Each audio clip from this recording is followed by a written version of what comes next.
చేరు వచ్చిన ప్రియ దేవుని బిడ్డలందరికీ నా హృదయపూర్వకమైన వందనాలు తెలియజేస్తూ ఉన్నాను. ఈ సాయంత్రకాల సమయంలో ఈ రీతిగా దేవుని యొక్క చిత్తంలో మనందరం చేరి ఈ యొక్క గృహంలో దేవుని సన్నిధిలో పాటల ద్వారా ఆనందించడానికి, పాటల ద్వారా దేవుని మహింపరచడానికి దేవుడిచ్చిన కృపను బట్టి దేవునికి కృతజ్ఞతాస్తుతులు చెల్లిద్దాం. దేవునికి స్తోత్రం. హల్లెలూయా. ప్రియమైన దేవుని బిడ్డలారా, ఈ సమయంలో మన గృహాలలో ఎవరు ఉంటే మన జీవితాలు బాగుపడతాయో, ఎవరుంటే మన కుటుంబాలు దీవించబడతాయో, ఆశీర్వదించబడతాయో అనేది చాలా ప్రాముఖ్యమైనది. ఎందుకంటే మన ఇండ్లలో మన యొక్క హృదయాల్లో యేసుకు చోటిస్తే ఏదైనా దేవుడు ఏం చేస్తాడంటే ఏ కార్యమైనా చేయగలరు. ఎందుకంటే ప్రాముఖ్యమైనది మన యొక్క గృహంలో ఎవరుంటే మన జీవితాలు బాగుపడతాయో ఒకసారి ఆలోచించేద్దాం. పరిశుద్ధ గ్రంథములో నుండి యోబు గ్రంథకర్త 22వ అధ్యాయములో రాస్తూ 21వ వచనము నుంచి మనం చదువుతున్నట్లయితే ధ్యానం చేద్దాం. ఏంటంటే ఇక్కడ ఆయనతో సహవాసము చేసిన ఎడల నీకు సమాధానము కలుగును, అలాగున నీకు మేలు కలుగును. ఆయన నోటి ఉపదేశమును అవలంబించుము, ఆయన మాటలను నీ హృదయంలో ఉంచుకొనుము. సర్వశక్తుని వైపు నీవు తిరిగిన ఎడల నీ గుడారములో నుండి దుర్మార్గమును దూరముగా తొలగించిన ఎడల నీవు అభివృద్ధి పొందేదవు. చిన్న ప్రార్థన చేసుకొని ఈ వాక్యాన్ని మనం ధ్యానం చేద్దాం. మహాపరిశుద్ధుడా, సర్వశక్తిమంతుడా, నీకే స్తోత్రాలు ప్రభువా. అయ్యా, నీ నామానికి నాయన, అయ్యా తండ్రి, నీకే స్తుతులు స్తోత్రాలు ప్రభువా. అయ్యా, ఈ రాత్రికాల సమయంలో అయ్యా ప్రియులు గృహంలో చేరి తండ్రి నాయన, అయ్యా తండ్రి, నీలో కొద్దిసేపు నాయన మేమందరం కలిసి హృదయపూర్వకంగా నాయన నీ పైన ఆనుకోవటానికి అయ్యా తండ్రి నాయన మేము సమయాన్ని తండ్రి నీ సన్నిధిలో అయ్యా మేము కొనసాగుతుండగా మీరే మాకు తోడుగా ఉండండి ప్రభువానికి స్తోత్రాలు. ఈ గృహంలో ఉన్న ప్రతి ఆటంకాన్ని నీ వాక్యము చేత మీరు కొట్టివేయుదురుగాక. నీ కార్యములు నాయన ఈ కుటుంబము జరిగించుదురుగాక. నీ వాక్యాన్ని నాయన మీరే మాకు వివరించి మాట్లాడి ఈ వాక్యానుసారంగా మేమందరం నడుచుకోవడానికి కృప దయచేయండి అయ్యా, సహాయం చేయండి. వాక్యం మీద అయినది ఈ వాక్యానికి నాయన అయ్యా తండ్రి నాయన మేము తండ్రి నాయన పెడచెవిని పెట్టకుండా అయ్యా వాక్యానుసారంగా మేము బ్రతుకుటకు జీవించుటకు అయ్యా ప్రయత్నించుటకు మాకు సహాయం దయచేయమని ఈ వాక్యము నాయన అయ్యా తండ్రి మీరే మాతో మాట్లాడి మహిమ పొందమని యేసయ్య నామములో వేడుకొంచు ప్రార్థన చేస్తున్నాము తండ్రి, ఆమేన్. ఇక్కడ ఈ యొక్క వాక్యాన్ని యోబు గ్రంథకర్త ఈ వాక్యాన్ని రాస్తూ మనం జీవితంలో అభివృద్ధి అనేది కావాలంటే, మన జీవితంలో ఆటంకాలన్నీ తొలగిపోవాలంటే ఏమి చేయాలో క్లియర్గా రాస్తా ఉన్నాడు ప్రియదేవుని బిడ్డలారా. ఈ రోజున మన కుటుంబాలలో ఆ శోధనలో నడవటానికి, శ్రమల గుండా వెళ్ళటానికి, ఇబ్బందులు గుండా వెళ్ళటానికి గల కారణాన్ని ఈ దేవుని యొక్క వాక్యంలో నుంచి దేవుడు మనతో మాట్లాడుతూ ఉన్నాడు. ఎందుకంటే మనందరం సరి చేసుకోవాలి. వాక్యం చేత మనం ఏం చేయాలి? సరి చేయబడాలి. ఎందుకంటే నిజంగా మనం ఆలోచన చేస్తే ఏమైందంట, ఇప్పుడు ఈ కుటుంబంలో ఏం లేదు, మనకి సమాధానం లేదు, నెమ్మది లేదు, అవునా? సరిగా నిద్రపోలేకపోతున్నారు, పడుకోలేకపోతున్నారు, రకరకాల ఆందోళనలు జరుగుతూ ఉన్నాయి. ఎందుకు జరుగుతున్నాయి అనేది వాక్యం ద్వారా మనం ఆలోచన చేయాలి. అంటే ఏదేదో ఆలోచన చేయటం కాదు, కానీ వాక్యాన్ని జోడించి మనం ఆలోచన చేస్తే ఏం చేయాలి? మనం సమాధానం లేదంటే ఏంటి కారణం అవ్వచ్చు? ఆయనతో సహవాసం అనేది లేకపోతే సమాధానం ఉండదంట. ఇప్పుడు ఆయనతో సహవాసం చేస్తే ఎవరికైనా కానీ నెమ్మది ఆయన ఆనందింపజేస్తాడు, సంతోషాన్ని ఇస్తాడు. ఈ రోజున సహవాసాన్ని అంటే దేవునితో సహవాసం చేయలేదనుకోండి, నీకు సమాధానం ఉండదు, నెమ్మది ఉండదు, అందుకే ఇక్కడ వాక్యం గ్రంథకర్త రాస్తున్నాడు, ఆయనతో సహవాసము చేసిన ఎడలా నీకేం కలిగిద్దంట? సమాధానం. ఈ రోజున మన కుటుంబాలలో సమాధానాన్ని కోల్పోతున్నామంటే, సమాధానంతో ఉండలేకపోతున్నామంటే మొదటి కారణం ఏంటో తెలుసా? దేవునితో సహవాసం చేయలేకపోతా ఉన్నాం. నిజమా కదా? ఎందుకంటే ఎక్కువ సహవాసం అంతా ఎక్కడ గడుపుతూ ఉంటాం? లోకంతోనే గడుపుతూ ఉంటాం. ఎక్కువ లోకానికి సమయం ఇస్తాం తప్ప దేవునికి సమయాన్ని కేటాయించలేకపోతా ఉన్నాం మనం.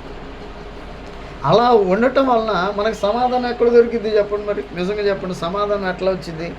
ఏం చేయాలి మనం? ఆయనతో సహవాసం చేయటం అంటే ఏంటి? ఆయన సన్నిధిలో నువ్వు మోకరించి ప్రార్థన చేసుకోవటం అలవాటు చేసుకోవాలి. రెండోది, ఆయన వాక్యాన్ని చదవటం, వాక్యాన్ని ధ్యానించటం. వాక్యాన్ని ఎప్పుడైతే నువ్వు ధ్యానిస్తూ ఉంటావో దేవుడు ఏం చేస్తాడంటే ప్రతిరోజు అనుదినము ప్రతిరోజు నీతో మాట్లాడుతూ ఉంటాడు. వాక్య రూపంలో మాట్లాడుతూ ఉంటాడు. ఈ రోజున మన కుటుంబాల్లో సమాధానం లేదంటే సహవాసం లేకపోవటం వల్ల సమాధానం లేదు. అందుకే ఇక్కడ అంటున్నాడు, ఆయనతో సహవాసము చేసిన యెడల నీకు సమాధానము. ఇంకేమన్నాడు ఆయన? అలాగుననే నీకు మేలు కలుగును అంటున్నాడు. మేలు కలగట్లేదు మన కుటుంబాల్లో, అవునా? మేలు పొందుకోవట్లేదు. మేలు ఎందుకు జరగట్లేదని ఎప్పుడైనా ఆలోచన చేశారా? మేలు ఎందుకు జరగట్లేదు ఎప్పుడైనా ఆలోచన చేశారా? ఒకసారి ఆలోచన చేయండి. ఎందుకు మేలు జరగట్లే మనకి? ఎందుకు మేలు జరగట్లా? సహవాసం చేస్తే మేలేగా. ఇప్పుడు ఆయనతో సహవాసం, ఎందుకంటే బైబిల్ గ్రంథంలో చాలా వాక్యాలు ఉన్నాయి. ఎందుకంటే వాక్యం చూడండి, కీర్తనకారుడు మొదటి కీర్తనలో చక్కగా చెప్తాడు, వివరిస్తాడు.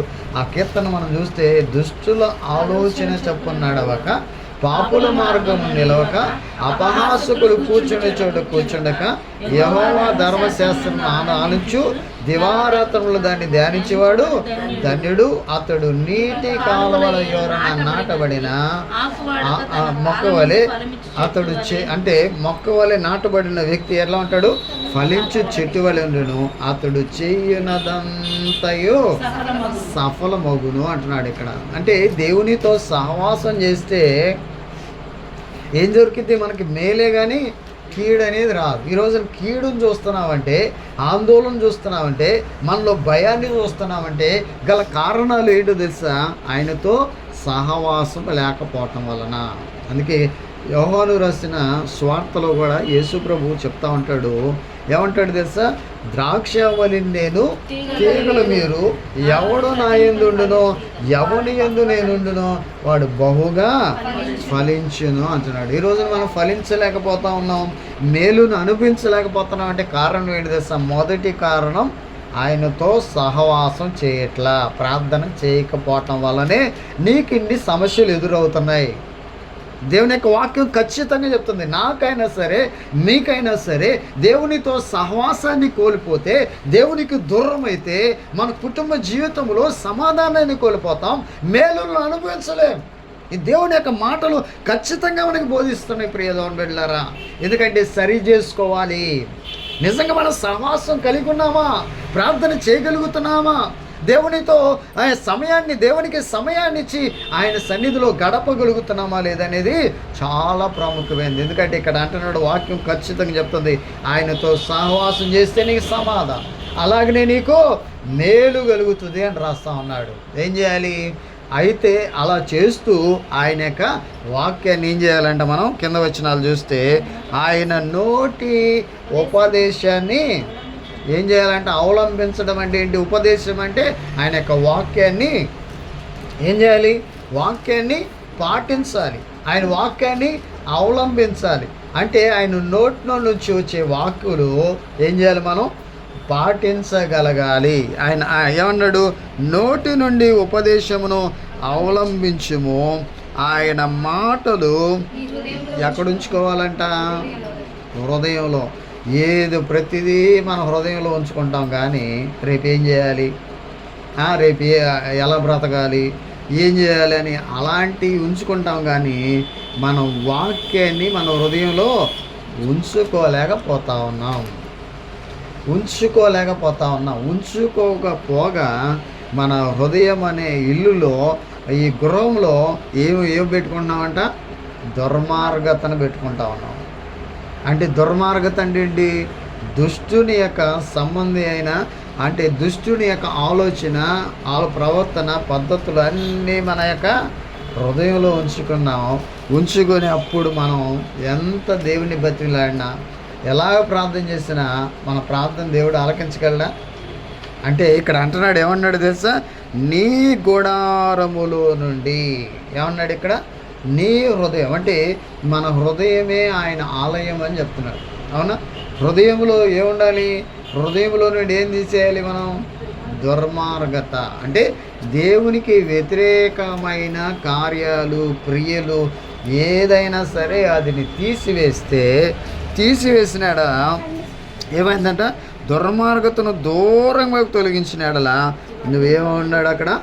అభివృద్ధి చెందుతావు అంటున్నాడు. ఈ రోజున మనం ఆలోచించేయాలి. సమాధానం కావాలంటే ఆయనతో సహవాసం చేయాలి. అవునా? మన ఆయన వాక్యాన్ని మన హృదయంలో ఉంచుకోవాలి. మనలోనున్న దృష్టిని సంబంధించింది దూరంగా పారేస్తే అప్పుడు మనం ఏం చేస్తామంట? అభివృద్ధి చెందుతామని రాయబడింది. అలాగే పరిశుద్ధ గ్రంథములో మనం గమనించినట్లయితే మన ఇల్లు ఎలా కట్టుకోవాలి, మన హృదయం అనే ఇల్లుని ఎలా కట్టుకోవాలో ఒకసారి మనం ఆలోచించేద్దాం ప్రియదేవుని బిడ్డలారా. ఎందుకంటే సమాధానం లేకపోవడానికి గల కారణం సహవాసం లేదంటున్నాం. ఇంకేంటి? మన హృదయంలో వాక్యాన్ని ఉంచుకోలేకపోతా ఉన్నాం. మూడోది ఏంటి? మన హృదయంలో నుండి దుష్టుడికి సంబంధించింది తీసివేస్తే అప్పుడు అభివృద్ధి. అలాగనే ఏం చేయాలి? మన ఇల్లు ఎలా కట్టుకుంటే అది స్థిరంగా ఉంటుంది, అది గట్టిగా ఉంటుంది. ఇది అంటే పడిపోకుండా ఉంటుంది. మన ఆత్మీయ స్థితి ఎప్పుడు పడిపోకుండా స్థిరంగా ఉండాలంటే ఏం చేయాలనేది చూడండి. యేసు ప్రభు వారు ఒక ఉపమానం చెప్తా ఉన్నాడు అపోస్తుల కార్యములో. చూడండి ప్రియ దేవుని బిడ్డలారా, 6వ అధ్యాయంలో మనం చూస్తే 6వ అధ్యాయం 48వ వచనాన్ని మనం చదువుతాం. యేసు ప్రభు వారు చెప్తా ఉన్నాడు. 6వ అధ్యాయము 48వ వచనం. లోకా సువార్త 6వ అధ్యాయం 48వ వచనం. లోకా రాసిన సువార్త 6వ అధ్యాయం 48వ వచనం. Page number 56. వాడు ఇల్లు కట్టవలెనని ఉండి లోతుగా త్రవ్వి బండ మీద పునాది వేసిన వానిని పోలియుండును. ఇల్లు ఎట్లా కట్టుకోవాలంట? ఇల్లు కట్టుకోవాలంటే ఏం చేయాలంట? ఎలా తవ్వాలంట? ఇల్లు నిలబడాలంటే, మనం కూడా నిలబడాలంటే, మనం ఆత్మీయంగా నిలబడాలంటే ఏం కావాలి? మన ప్రార్థన జీవితం ఎట్లా ఉండాలంట? లోతుగా ఉండాలి. ఇప్పుడు ఇల్లు నిలబడాలంటే ఏం చేస్తాం? పునాదులు లోతుగా లేకపోతే ఏమైంది? పడిపోతాయి. అంటే మన జీవితం ఏం చేయాలి? లోతులోనికి నడిపించాలి. లోతుగా నడిపించుకోవటం. ఇంకోటి రెండోదిగా ఏమన్నాడు? ఎక్కడ కట్టుకోవాలంట? బండ అంటే ఎవరు? యేసుక్రీస్తు ప్రభువారికి సాదృశ్యంగా ఉంది. అంటే ఈ ఇల్లుని యేసు ప్రభువులో పైన మనం కట్టుకుంటే నీకు సమస్యలు వచ్చినా, ఇబ్బందులు వచ్చినా, ఎలాంటి కష్టాలు వచ్చినా అది బండ మీద కట్టబడింది కాబట్టి సమస్యలు అంటే ఏ రూపంలో వస్తాయంట? ఇక్కడ రాస్తున్నాడు చూడండి. మనం చదివితే ఏమంటాం? పోలియుండును, వరద వచ్చి ప్రవాహము ఆ ఇంటి మీద ఒడిగా కొట్టినను. ఏంటంట? వరద వచ్చి ఇల్లు అంటే ఇప్పుడు ఇల్లు ఏదంట? మన హృదయం అని ఇల్లు. ఈ హృదయం మీద కష్టాలు, బాధలు, సమస్యలు, ఇబ్బందులు ఒడిగా వచ్చి కొట్టిన ఆ ఇల్లు ఎక్కడ కట్టబడింది?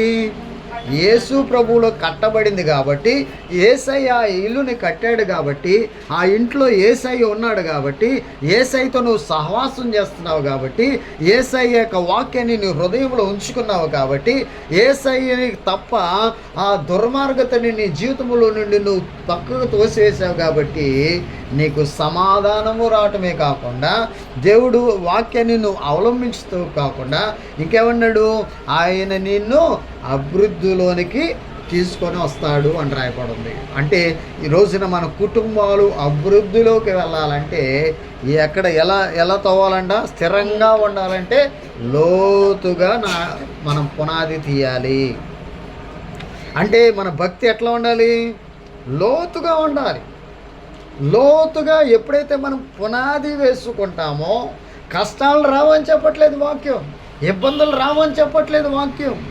ఏమని చెప్తుంది, నువ్వు లోతుగా ఉన్నావు కాబట్టి నీ ఇంటిని పడగొట్టడానికి అపవాది ఎన్ని పన్నాగాలు పడినా, ఎన్ని కుయుత్తులు పడినా, నీ మీద వాడు ఎలాంటి ప్రయోగాలు చేయాలన్నా కానీ నువ్వు కట్టుకున్న ఇల్లు యేసులో నువ్వు కట్టుకున్నావు కాబట్టి, యేసుతో నువ్వు ఉన్నావు కాబట్టి నీ ఇల్లు మీ ఇంటి మీదకి వరద లాంటి శ్రమలు వచ్చిన, ప్రవాహము నిన్ను ఒడిగా అంటే చూసినట్లయితే ఎంత గట్టిగా కొట్టినా ఏమవుతుందో తెలుసా, అది బండ మీద కట్టబడిన ఇల్లు కాబట్టి అదేమంట, దాడి కదలదంట. ఈ రోజున మన ఇల్లు ఎలా కట్టుకుంటున్నాం, మన హృదయం అనే ఇల్లు ఎలా కట్టుకుంటున్నాం ఒకసారి ఆలోచించండి ప్రియ దేవుని బిడ్డలారా. ఎందుకు మనం చూసినట్లయితే ఈ ఇల్లు యేసులో కట్టబడలేదు కాబట్టి శ్రమల్లోనూ కృంగిపోతా ఉన్నావు, బాధల్లోనూ కృంగిపోతా ఉన్నావు, కష్టాల్లోనూ ఏం చేస్తున్నావు తెలుసా, నిన్ను ఓదార్చేవారు లేక నువ్వేం చేస్తున్నావు అంటే దేవుని వైపు చూడాల్సిన నీవు లోకం వైపు చూస్తూ ఉన్నావు, లోకం పైన ఆధారపడుతున్నావు. ఇక్కడ చూడండి దేవుని యొక్క వాక్యం ఏమన్నాడు, వరద ప్రవాహము ఆ ఇంటి మీద ఒడిగా కొట్టినను అది బాగుగా ఎట్లా కట్టారంటే దాన్ని బాగా కట్టుకున్నాడు. అంటే ఈ రోజున మనం ఏం చేయాలి, ఇల్లు ఎట్లా కట్టుకోవాలమ్మా, ప్రార్థనతో లోతుగా కట్టుకోవాలి. ప్రార్థన చేయాలి, మన ఇంట్లో ఎప్పుడు ప్రార్థన చేసుకుంటూనే ఉండాలి. ఈ రోజున ప్రార్థన మన ఇంట్లో మన గృహంలో లేదు కాబట్టి ఏమవుతున్నాడు, అపవాది ఏం చేస్తున్నాడు తెలుసా. చూడండి పేతురు రాసిన మొదటి పత్రికలో 5వ అధ్యాయంలో 7వ వచనంలో ఇక్కడ రాస్తున్నాడు. 7-8 నుంచి మనం చదివితే యేసు ప్రభు అన్నాడు, ఆయన మిమ్మల్ని గూర్చి చింతించున్నాడు కనుక మీ చింత యావత్తు ఆయన మీద వేయాలి.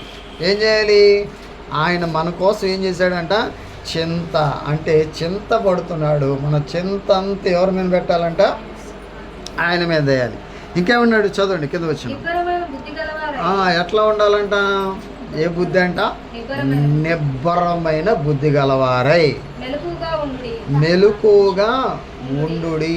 ఎలాంటి బుద్ధి కావాలంట, నిబ్బరంగా ఉండాలి. ఏది వచ్చినా కానీ, ఏ సమస్య వచ్చినా కానీ, ఏ ఇబ్బంది వచ్చినా, ఏ కష్టం వచ్చినా నీ బుద్ధి ఏం చేయాలి, నిబ్బరం చేసుకొని ఎలా ఉండాలి. రెండోది ఏమన్నాడు, మెలకుగా ఉండాలి.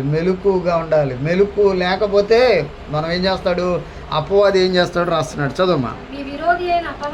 మీ విరోధైన అపవాది గర్జించు సింహం వలె ఎవరిని మింగుదునా అని వెదకుచూ తిరుగుచున్నాడు. లోతైన ప్రార్థన అనుభవం లేకపోతే ఏ వ్యక్తికైనా ఎవరికైనా లోతైన భక్తి జీవితం లేకపోతే ఏం చేస్తాడు, అపవాది ఏం చేస్తూ ఉంటాడంట, ఏ గృహంలో ప్రార్థన లేదో, ఏ గృహంలో సమాధానం లేదో, ఏ గృహంలో వాక్యం లేదో, ఏ గృహంలో దుర్మార్గత ఉందో ఏం చేస్తాడు తెలుసా, ఆ గృహంలోనికి వచ్చేసి ఏం చేస్తాడు, ఎవరిని మింగుదనా అని వెదకుతా తిరుగుతూ ఉంటాడంట.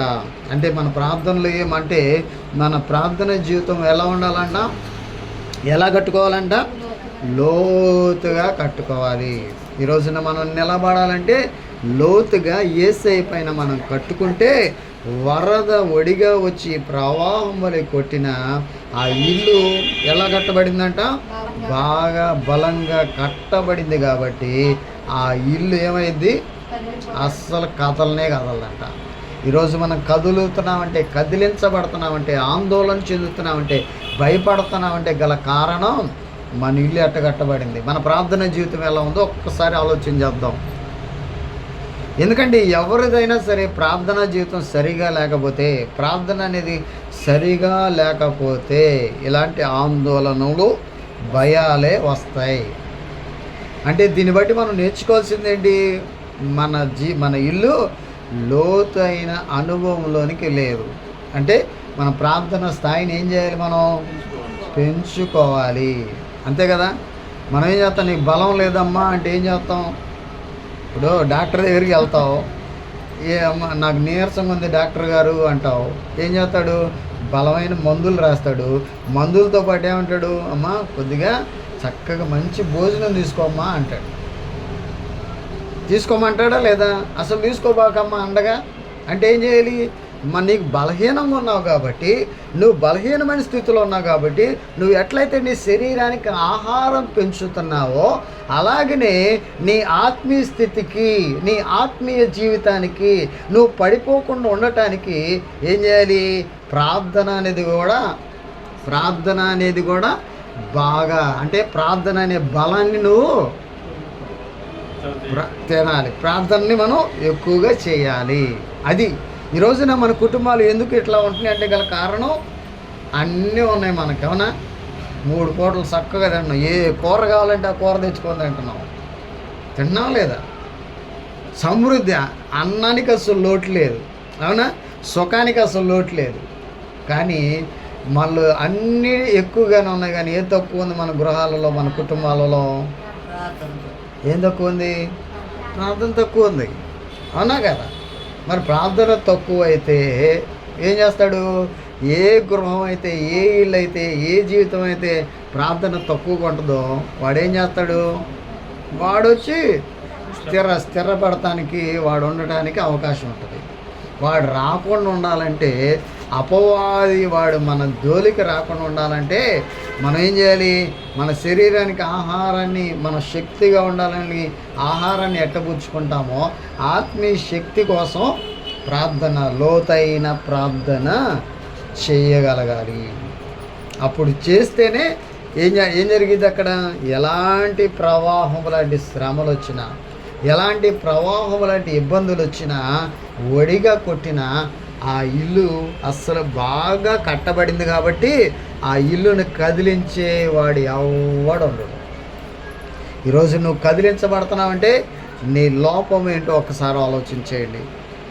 ఈ గృహంలో ఏం చేయాలో అర్థం చేసుకోండి ప్రియ దేవుని బిడ్డలారా. ఎందుకంటే దేవుడు ఒక ప్రార్థన మాత్రమే, ఒక ప్రార్థన జీవితమే, ఒక ప్రార్థన మాత్రమే మన స్థితిగతుల్ని మార్చగలదు. ప్రార్థన తప్ప ఎవ్వరూ ఏ సహాయము చేయలేరు. ప్రార్థన ఎప్పుడైతే నువ్వు దేవునికి చేస్తావో, ఎందుకంటే కీర్తనకారుడు అంటాడు, ఎవరు నిజంగా మొరపెడతారో వాళ్ళకి ఎట్లా ఉన్నాడంట? సమీపంగా ఉన్నాడంట. నువ్వు ధైర్యం తెచ్చుకోవాలి, నువ్వు మొరపెట్టాలి. ఎప్పుడైతే నువ్వు మొరపెడతావో, ఎప్పుడైతే నువ్వు ప్రార్థన చేస్తావో, ఎప్పుడైతే నువ్వు దేవుని బతిమలాడుకుంటావో ఏం చేస్తాడు? దేవునికి సమీపంగా ఉంటాడంట. మొదటి వాక్యం మనం నేర్చుకున్నాం. ఏబు గ్రంథకర్త రాస్తున్నాడు. ఏమని రాస్తున్నాడు? సమాధానం కావాలంటే సహవాసం కావాలి. ఆయన మన హృదయంలో ఏముంచుకోవాలి? వాక్యాన్ని ఉంచుకోవాలి. మన యొక్క హృదయంలో ఉన్న దుర్మార్గతని కొట్టివేసేయాలి. కొట్టివేస్తే అభివృద్ధిలోనికి వస్తాం. అంత మాత్రమే కాకుండా లోతైన ప్రార్థనా జీవితం కావాలి. లోతైన ప్రార్థనా జీవితం దేవునిలో కట్టుకుంటే, యేసయ్య అనే బండపై నువ్వు కట్టుకుంటే నీకు ఏ స్థాయి శ్రమలు వచ్చినా, ఎలాంటి ఇబ్బందులు వచ్చినా ఆయనతో నువ్వు ఉన్నావు కాబట్టి ఆ ఇల్లు ఏమైందంట? కదలచబడదు. ఏ ఇల్లు అయితే కదలచబడిద్దో తెలుసా? చూడండి, అక్కడ కూడా ఇంకో ఇల్లుని గురించి రాశాడు. 6వ అధ్యాయం 49వ వచనంలో, అయితే నా మాటలు వినియు ఏంటన్నాడు ఇక్కడ? ఇప్పుడు దాకా ఆయన మాటలు విని నువ్వు ప్రార్థన చేయకపోతే, ప్రార్థనలో ఎదగకపోతే, ప్రార్థనలో నీ జీవితాన్ని కట్టుకోకపోతే ఏం జరుగుతుందో రాస్తున్నాడు ఇక్కడ. చదవమ్మా. పునాది వేయక. ఏ పునాది వేయట్లేదంట? ప్రార్థననే పునాది వేయక. ఎక్కడ కట్టుకుంటున్నావు నువ్వు ఇల్లు? చదవమ్మా. నేల మీద ఇల్లు కట్టిన వాని పోలి ఉండును. ఎక్కడ కట్టుకుంటున్నామంటే మన ఇల్లు నేల మీద, అంటే మనం నేల మీద కడుతున్నాం. ఆ నేల మీద కట్టే ఇల్లు ఏం జరిగిద్దో రాస్తున్నాడు, చదువు.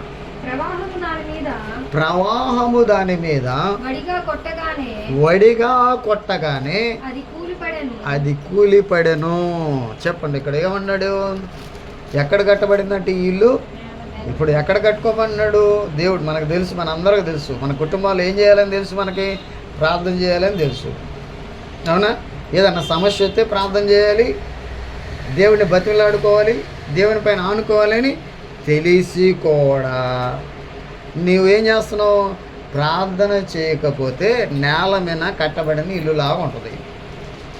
అప్పుడు సమస్యలు వస్తాయి, ఇబ్బందులు వస్తాయి, కష్టాలు వస్తాయి. ఆ కష్టాల ద్వారా ఏమైంది? ఈ హృదయం అనే ఇల్లు కూలిపోయింది, పడిపోయింది. అందుకే ప్రియదేవుని చాలా జాగ్రత్తగా ఉండాలి. ఏం చేయాలంటే నువ్వు ఎంత ఇబ్బందుల్లో ఉన్నా, ఎలాంటి కష్టాల్లో ఉన్నా, ఎలాంటి శ్రమల్లో ఉన్నా నీ ఇల్లు ఎక్కడ కట్టుకోవాలి? బండ మీద. అంటే లోతైన ప్రార్థన అనుభవం చేత యేసు ప్రభు మీద నీ జీవితాన్ని కట్టుకోగలిగితే నీ ఇల్లు బాగా యేసయ్యలో కట్టుకున్నావు కాబట్టి అది ఎవరో కదల్చలేరు. యేసయ్యలో కట్టుకున్న ఇల్లు ఎవరు కదల్చలేరు. అందుకే మన ఇంట్లో మనం ఏం చేయాలి తెలుసా? ఎక్కువగా ఎక్కడ గడపాలో కూడా ఒకసారి నేర్చుకోవాలి ప్రియదేవుని బిడ్డలారా, ఎక్కువగా. ఎందుకంటే బైబిల్ గ్రంథంలో ఒక స్త్రీ ఉంది. యేసు ప్రభు వారు తరచుగా ఒక గ్రామానికి వెళ్తూ ఉంటాడు. ఆయన బేతనయ్య అనే ఆ గ్రామానికి వెళ్ళి ఆ ఇంట్లో, వాళ్ళ ఇంట్లో ఎక్కువగా గడుపుతూ ఉంటాడు. ఆ ఇంట్లో ఎందుకు ఆయన ఎక్కువగా గడుపుతూ ఉంటాడో తెలుసా? వాళ్ళకి ఏంటంటే, వాళ్ళకి ఇంట్రెస్ట్ ఏంటంటే వారు దేవుణ్ణి, యేసు ప్రభు వారిని ఇంటిలోకి చేర్చుకోవటమే కాకుండా వాళ్ళు ఏం చేస్తారంటే ఆయనకి ఆతిథ్యముతో పాటు ఆయన యొక్క మాటల్ని బాగా వింటూ ఉంటారంట. ఆయన పాదాల చెంత కూర్చొని దేవుని యొక్క వాక్యాన్ని వింటూ ఉంటారంట. అంటే ఈ గృహంలో కూడా ఏం వినాలి? దేవుని యొక్క వాక్యాన్ని బాగా వినాలి. వాక్యం ఏం చేస్తుందంటే చూడండి, ఒక స్త్రీని గురించి మనం చూస్తే లోకారాసిన సువార్త 10వ అధ్యాయము 39వ వచనాన్ని మనం చూస్తే,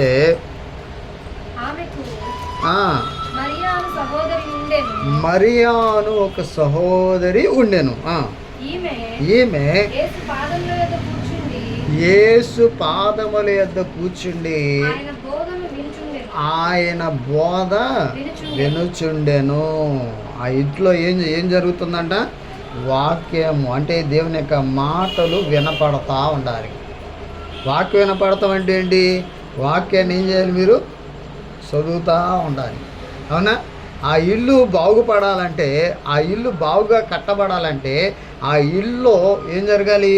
ప్రార్థనతో పాటు, ఇప్పుడు అన్నం ఉందనుకో, అన్నం తింటున్నాం, అన్నంతో పాటు ఏం తాగుతాం మనం? మంచినీళ్ళు తాగుతాం. అంటే అన్నం లేకుండా మంచినీళ్ళు, మంచినీళ్ళు లేకుండా అన్నం తినాం. అంటే ఏంటి? ప్రార్థన ఉండాలి, వాక్యం ఉండాలి. నువ్వేం చేయాలి? ప్రార్థన చేయాలి, వాక్యాన్ని చదవాలి. ఇప్పుడు ఆ ఇంట్లో ఏం జరుగుతుంది? వాక్యము వింటా ఉన్నారు. ఈ రోజున వాక్యాన్ని వినే కుటుంబం కావాలి, వాక్యాన్ని వినే ఇల్లులు కావాలి. ఏం చేస్తాం? మన ఇంట్లో ఏం వింటూ ఉంటాం? వాక్యానికేమో అసలేనో అటు గోడ మీద తగిలించిన దాన్ని చూస్తూ ఉంటాం, అయ్యి అంటూ ఉంటాం. అయ్యి ఇంటే ఏం జరిగింది? మన ఇంట్లో ఎట్లా ఉంటుంది? సమాధానం ఉంటుందా? మన జీవితంలో అభివృద్ధి ఉంటుందా? ఒకసారి ఆలోచన చేయండి. నా మాటలు కాదు, ప్రభు మాటలు చెప్తున్నాడు ఇక్కడ. ఎందుకంటే మనం చేసేదంతా తప్పులు చేస్తూ ఉంటాం. మనం చేసేదంతా అంటే మనం అన్ని తప్పులే చేస్తూ ఉంటాం. చేస్తూ ప్రభు అని బతిలాడుకుంటే ఏం ఉపయోగం?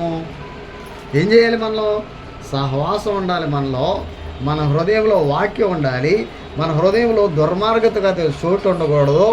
ఏం చేయాలి? లోతైన ప్రార్థన అనుభవం ఉండాలి. ఇంకేముండాలి?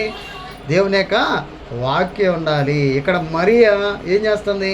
అట్లా వాక్యం ఉంటుంటే మార్త వచ్చి యేసు ప్రభుతో అంటుంది, అయ్యా నీకు చింత లేదా?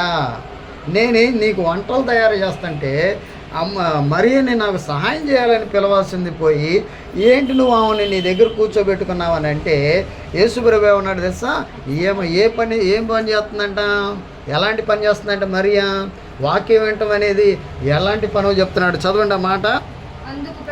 అందుకు 41 అందుకు ప్రభువు మార్తా నీవు అనేకమైన పనులు గురించి విచారము కలిగి తొందరపడుచున్నావు గాని అవసరమైనది ఒకటే. చదువు. మరియా ఉత్తమమైన దానిని ఏర్పరచుకోండి. అవసరమైనది ఏంటంట? ఏది అవసరం మన కుటుంబంలో? వాక్యం అవసరం. అంతే కదా యేసుప్రభు చెప్పింది, అదేగా మార్తకి చెప్పింది ఏంటి, అమ్మా తిండి కాదు నాకు కావాల్సింది అంటే, తిండి కావాలి అంటే ప్రాముఖ్యమైనది కాదు అది అన్నాడు. ఉత్తమమైనది అంటే దాని అర్థం ఏంటంటే ముందు కావాల్సింది ఏంటి? యేసుప్రభు అన్నాడు నేనే జీవాహారము అంటున్నాడు. అక్కడ ఆహారం ఎవరు? యేసుప్రభువే ఆహారం. మన ఆహారం ఏంటి? శరీర సంబంధమైన ఆహారం కోసం కాదు మనం దృష్టి పెట్టాల్సింది, ఆత్మ సంబంధమైన ఆహారం కోసం దృష్టి పెట్టాలి. అంటే మన ఇంట్లో ఏముండాలి? ఒకటి లోతైన ప్రార్థన ఉండాలి, రెండోది ఏముండాలని దీన్ని బట్టి మనకు అర్థమవుతుంది, వాక్యం ఉండాలి. రెండు ఉంటేనే మన కుటుంబము సమాధానంగా ఉంటుంది. మన కుటుంబం ఏమైంది? అభివృద్ధిని చూడగలం. ఈ రోజున మన కుటుంబాల్లో సమాధానము, మేలు, అభివృద్ధి కనబడట్లేదంటే కారణాలు ఏంటో ఒక్కసారి మనందరం ఒకసారి ఆలోచించేద్దాం. అవునా? ఆలోచించండి. ఎందుకంటే ప్రార్థన చేద్దాం. మనం తోచినంత వరకు సమయం దొరికిన కొలది, సమయం ఉన్నప్పుడే ఏం చేయాలి? మనం దేవుని పైన ఆనుకొని ప్రార్థనలో మన బ్రతుకుని కట్టుకోవటం అనేది చాలా ప్రాముఖ్యమైనది. అవునా? ప్రార్థనలో కట్టుకోకపోతే ఏమైంది? ఇలా ఆందోళనలు వస్తూ ఉంటాయి కుటుంబంలో, ఇవన్నీ వస్తూ ఉంటాయి, ఇబ్బందులు వస్తూ ఉంటాయి. ఒకవేళ ఇబ్బందులు వచ్చినా స్థిరంగా నిలబడి పెట్టేది, నిన్ను కదలకుండా చేసేది ఒక ప్రార్థన, దేవుని యొక్క వాక్యం. ప్రియ దేవుని బిడ్డలారా ఒకసారి ఆలోచించండి. అలాగే ఒక గృహంలో యేసుప్రభు వారు మరలా బేతనీ అనే గృహానికి వెళ్ళినప్పుడు అక్కడ ఏం జరిగిందంటే ఆ స్త్రీ ఎక్కడ గడుపుతుందో, ఎక్కడ యేసుప్రభువుకి ఎలాంటి సహవాసం చేస్తుందో, ఆయన పాదాల చెంత ఎలా గడుపుతుందో మనం చూసినట్లయితే యోహాను రాసిన సువార్త 12వ అధ్యాయం మనం చూసినట్లయితే ఆ ఇంట్లో ఎలాంటి సువాసన వచ్చిందో మనం చూద్దాం. ప్రియ దేవుని బిడ్డలారా 12వ అధ్యాయము 3 నుంచి మనం చూద్దాం. అక్కడ అప్పుడు మరియు మిక్కిలి విలువగల అచ్చ జటమాంసి అత్తరు ఒక సేరున్నర ఎత్తు తీసుకొని యేసు పాదములకు పూసి తన తల వెంట్రుకలతో ఆయన పాదములు తుడిచెను.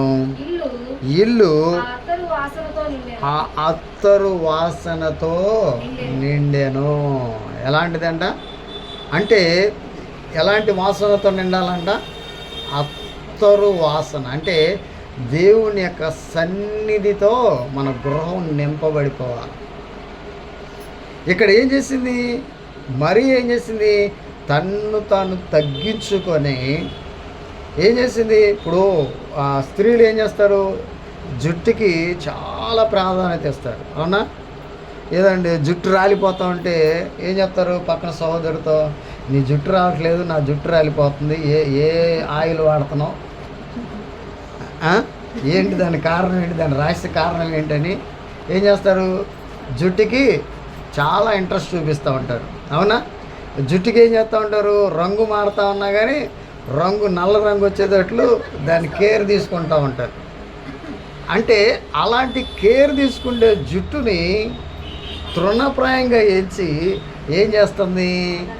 యూదులు అంటే ఆ జుట్టుని చూపించడం ఒక అవమానకరం అంట. ఆ అవమానాన్ని కూడా లెక్క చేయకుండా ఆ ఇంటిలో యేసు ప్రభు పాదాలపైన అత్తరు పూయటమే కాకుండా, అంటే ఆమె హృదయాన్ని కుమ్మరించడమే కాకుండా, హృదయాన్ని ప్రభు పైన పూయటమే కాకుండా ఏం చేసింది? తన తల వెంట్రుకలతో పాదాలు తుడిచిందంట. ప్రియదవం వెళ్ళారా చూడండి. అంటే మన ఇల్లు దేవుని యొక్క సువాసనతో నింపబడిపోవాలి, దేవుని యొక్క సన్నిధితో నింపబడిపోవాలి. ఎప్పుడైతే దేవుని యొక్క సన్నిధితో మనకు హృదయం, మన యొక్క కుటుంబము నింపబడుతుందో ఏమొస్తుంది? ఒకటి సమాధానం ఉంటుంది. అవునా? సమాధానం ఉంటుంది, ఇంకేముంటుంది? మేలు ఉంటుంది, మనలో అభివృద్ధి ఉంటుంది. అంటే మన కుటుంబంలో సమాధానం, మేలు, అభివృద్ధి కావాలంటే ఒకటి ప్రార్థన కావాలి, రెండోది వాక్యం కావాలి, మూడవది దేవుని సన్నిధి పూర్తిగా మన కుటుంబం మీద ఉండాలి. అప్పుడే ఈ మూడు లోపాలు, ఈ మూడు లేకపోతే ఏం చేస్తాం? మనకు కష్టాలు వస్తే కురిగిపోతూ ఉంటాం, ఇబ్బందులు వస్తే బాధపడుతూ ఉంటాం. ఎందుకు వచ్చింది ఈ ఇబ్బంది? ఎందుకు ఈ శ్రమలు వచ్చినాయి? ఎందుకు ఇలాంటి ఆందోళనకరమైన జీవితం నాకు సంభవిస్తుంది? ఎందుకు అనారోగ్యపరమైన సమస్యలు వస్తున్నాయి అంటే గల కారణాన్ని ఒకసారి ఆలోచించేయండి. ఏం తక్కువైంది మన ఇంట్లో? ప్రార్థన తక్కువైంది, వాక్య పఠనం తక్కువైంది, దేవుని సన్నిధి. ఇప్పుడు రెండు ఉంటేనే కదా, ప్రార్థన వాక్యం ఉంటే దేవుని సన్నిధి ఆటోమేటిక్గా ఉంటుంది. దేవుని సన్నిధి లేకపోతే మనకన్నీ కష్టాలు, ఇబ్బందులు. ఒకసారి ఆలోచించండి ప్రియదేవుని బిడ్డలారా. ఈ వాక్యం విన్నాం మనం. ఈ కుటుంబంలో జరగాల్సింది ఏంటో ప్రభు స్పష్టంగా చెప్పాడు. ఎందుకంటే మీరు దేవుని వాక్యానికి ఏం చేయాలి? విధేయత చూపించాలి. విధేయత చూపించి నువ్వు ప్రార్థన చేస్తే నువ్వు ఏది అడుగుతున్నావో తెలుసా? ఏది కోరుకుంటున్నావు? ఎందుకంటే యోహాను రాసిన సువార్తలు అన్నాడు, మీకు ఏది ఇష్టమో. ఎందుకంటే చూద్దాం, ఆ మాట చూద్దాం ఒకసారి. 15వ అధ్యాయం చూడండి. 15వ అధ్యాయము 9వ వచనం చూడండి. అక్కడ చదువు. ఒక్క నిమిషం 7వ వచనం. 15:7. నా యందు మీరును మీ యందు నా మాటలను నిలిచి ఉన్న ఎడల మీకు ఏది ఇష్టమో అడుగుడి, అది మీకు అనుగ్రహించబడును అంటున్నాడు. ఇక్కడ యేసు ప్రభువే స్వయంగా చెప్తా ఉన్నాడు. ఏంటంట ఇక్కడ? నా యందు మీరు ఉండాలి, మీ యందు నేను నిలబడాలి. నిలబడి ఏంటంటున్నాడు అక్కడ?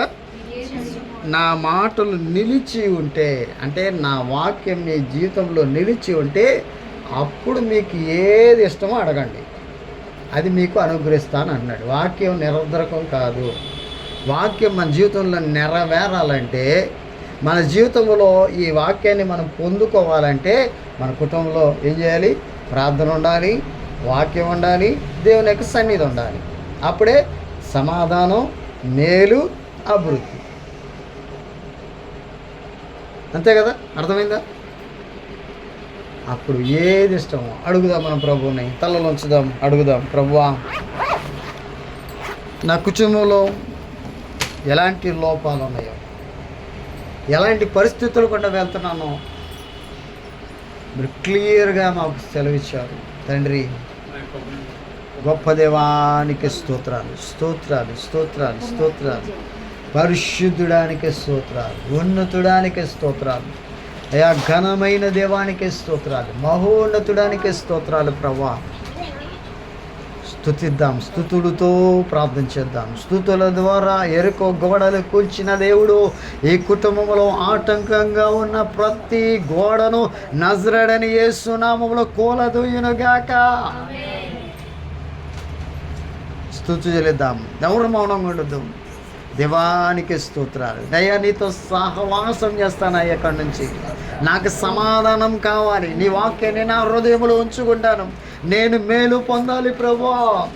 నా హృదయంలో ఉన్న అవిధేయత, దుర్మార్గతని కొట్టివేస్తాను ప్రభువా. నా కుటుంబాన్ని అభివృద్ధి చెందించు ప్రభువా. అయా లోతైన ప్రార్థన అనుభవంలోనికి నన్ను నడిపించు ప్రభా. అయా నేను బండ మీద అయా నా గృహాన్ని నేను కట్టుకుంటాను, నా హృదయాన్ని కట్టుకుంటాను ప్రభా అని అడుగుదాం. మరి ఇలాగ యేసు పాదాల చెంత గడుపుదాం. దేవుని యొక్క సన్నిధితో మన గృహము నింపబడులాగన ప్రార్థించేద్దాం. ప్రార్థన చేయండి అమ్మా, ప్రార్థన చేయండి. ఎవరు మౌనం కూడా దయచేసి. ఎప్పుడైతే హృదయపూర్వకంగా మనం ప్రార్థన చేస్తామో, హృదయపూర్వకంగా దేవునిపైన ఆనుకుంటామో, దేవునిపైన ఆధారపడతామో, ప్రతి విధమైన యేసు నామములో ప్రతి శోధన నజరేయుడైన యేసు నామములో కొట్టివేయబడునుగాక. ఈ గృహానికి యేసు ప్రభు అధిపతిగా ఉండునుగాక. దురాత్మ శక్తులు, అంధకార శక్తులు ఇక్కడ నాయన ప్రవేశించకుండా యేసు నామములో పారదోరుదురుగాక. ప్రార్థన ధూపాన్ని వేద్దాం ప్రియదేవుని బిడ్డలారా. యేసునికి స్తోత్రాలు, స్తోత్రాలు, స్తోత్రాలు, స్తోత్రాలు, స్తోత్రాలు ప్రభా. నీ రక్తముతోనైనా ఈ గృహాన్ని మీరు కడుగుదురుగాక. నీ రక్తాన్ని ప్రోక్షిస్తున్నాం ప్రభా. నీ సన్నిధి నాయన ఇక్కడ దీక్షిస్తున్నాం తండ్రికి స్తోత్రాలు ప్రభా. నాయన ప్రతి ఆటంకాన్ని యేసు నామములో తొలగిపోనుగాక. ప్రార్థన చేద్దాం. ఎవరైనా ప్రేరేపించబడిన వారు ఒక చిన్న ప్రార్థన చేయండి. ముగింపు ప్రార్థన నేను చేస్తాను. ప్రేరేపించబడిన వారు ఒక చిన్న ప్రార్థన చేయండి. మన కుటుంబాల్లో కూడా ప్రార్థన తక్కువైపోయింది, మన కుటుంబాల్లో కూడా వాక్యం తక్కువైపోయింది, మన కుటుంబాల్లో కూడా దేవుని సన్నిధి తక్కువైపోయింది. సరి చేసుకుందాం, సరి చేసుకుందాం, సరి చేసుకుందాం. ప్రార్థన చేద్దాం, ప్రార్థన చేద్దాం, ప్రార్థన చేద్దాం. ఎవరు మౌనం కూడా